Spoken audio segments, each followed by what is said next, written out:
Let's talk about celery today, what it can do for you. There's not a lot of research on celery. Some people might say, well, I'm going to wait for the research to come out, but it's really pretty simple to do research on yourself. Eat some celery, see if it helps you. That's your own personal study right there. But celery has been known to help people with high blood pressure. There are certain phytonutrients in celery, and I've recommended celery to a lot of people, and it seems to work pretty well. Here's one of the phytonutrients right here. But realize that this phytonutrient is in the fiber part. So if you're juicing the celery and drinking the juice, you may or may not get enough. So if someone were to have high blood pressure symptoms, I would recommend just consuming the entire celery versus the juice. You can also get celery seed extracts. This is more concentrated in this phytonutrient right here.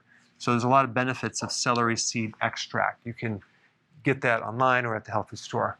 But consuming the entire stalks of celery, you're going to get most of the benefits that you need with these right here.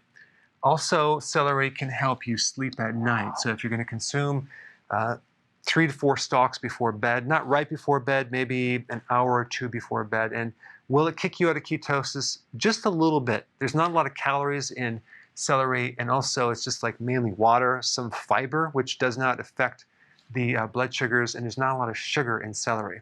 In fact, it's very low on the glycemic index. So of course, you wouldn't want to add peanut butter on it because that would add more calories to it. But it can help you relax and help insomnia. Now, there is higher amounts of sodium in celery, but it's nothing compared to what your daily recommendation is, so it's not going to be really off the charts. Celery also has potassium.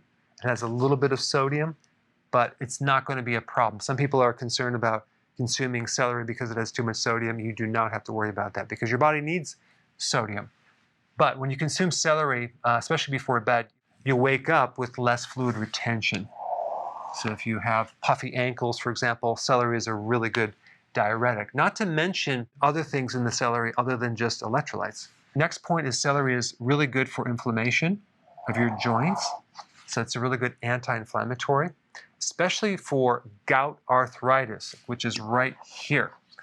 So there's another phytonutrient that helps lower uric acid. Not to mention celery is alkaline.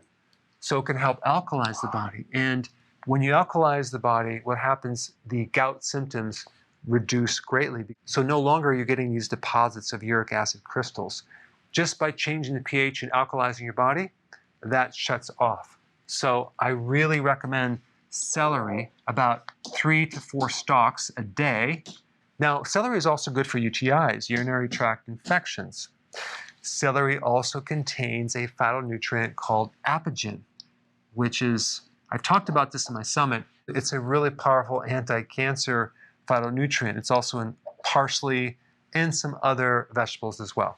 And as the last point I want to bring up, if you have gout, even though apple cider vinegar is acidic, this also seems to be good for gout. Thanks for watching. Before you go, if you have a question about a product, or you're new to keto and you want to know how to begin keto, or you're on keto and you need a debug because it's not going as smooth, I have a keto consultant standing by to help you. This is just for the people in the US. Hopefully in the future we'll be able to answer everyone's call, but I put the number down below so you can call and get some help.